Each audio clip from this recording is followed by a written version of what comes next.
आज हम बात करेंगे विकास के नाम पर जो हमने पानी की आपूर्ति सुनिश्चित करने के प्रयास किए, उसके किस प्रकार के दुष्प्रभाव हुए या अच्छे प्रभाव हुए, उसका प्रतिफल क्या हुआ, हम उस पर बात करेंगे।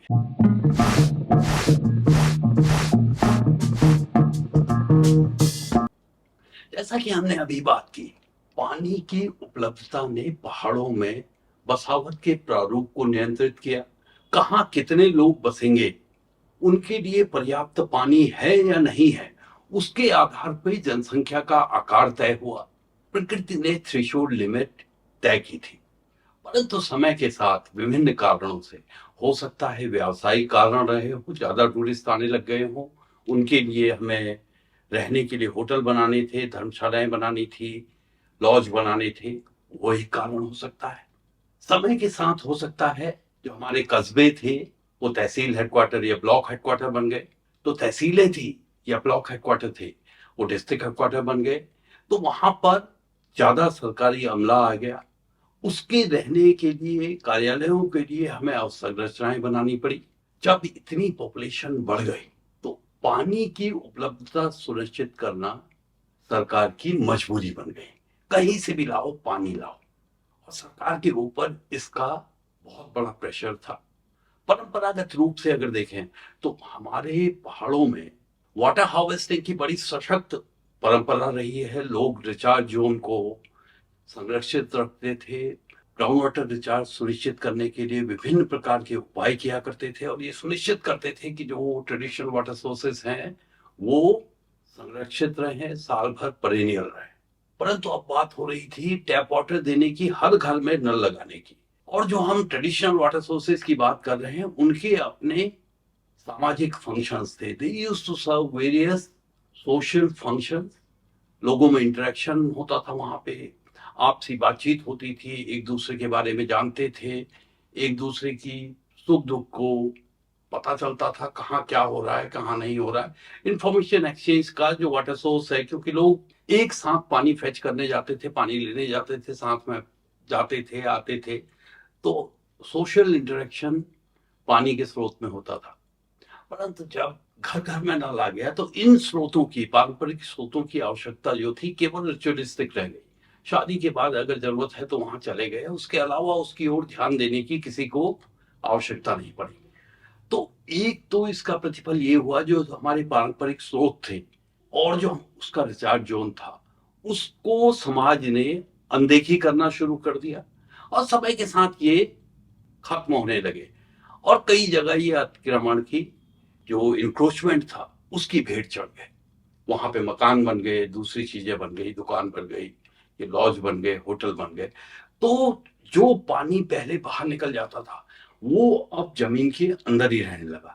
इसका प्रतिफल ये हुआ कि जो वाटर प्रेशर अंदर था वो कम नहीं होता था, वो लगातार बढ़ रहा था। उसी के साथ हम कहीं दूर इलाके से पानी लाके लोगों की आवश्यकताएं पूरी करने लगे।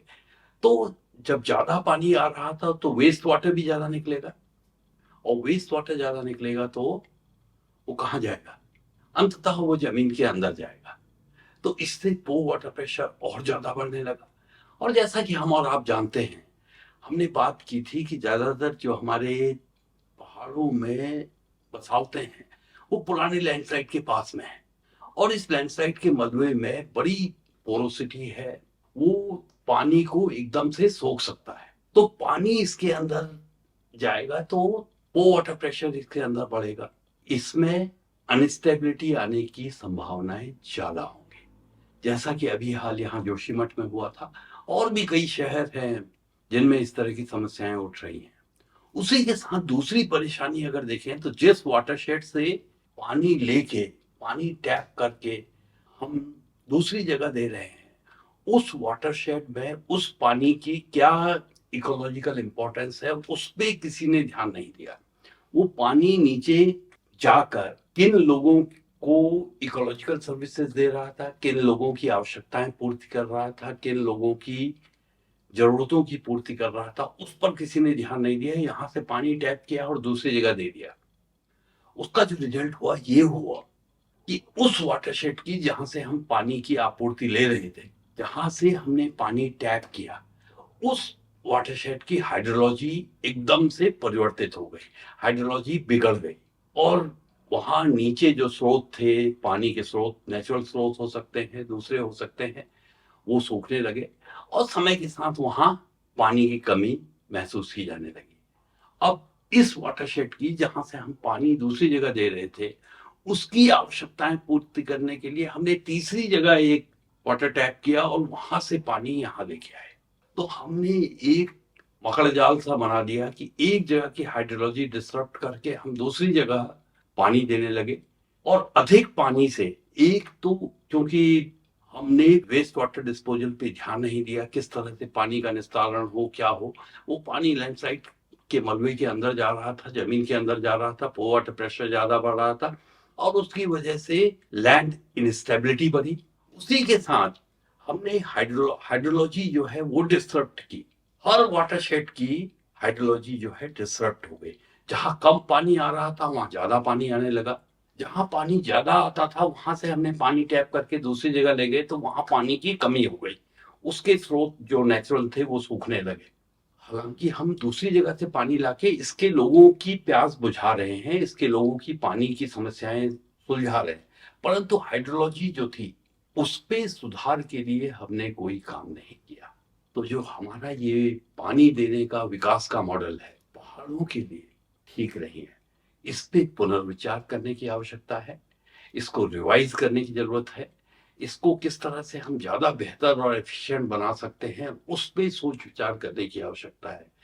हो सके तो आप इस बिंदु पे ध्यान दीजिए, थोड़ा विचार कीजिए और हमारे इस चैनल को प्रोत्साहित कीजिए, देखते रहिए, सब्सक्राइब कीजिए, लाइक कीजिए, शेयर कीजिए। धन्यवाद।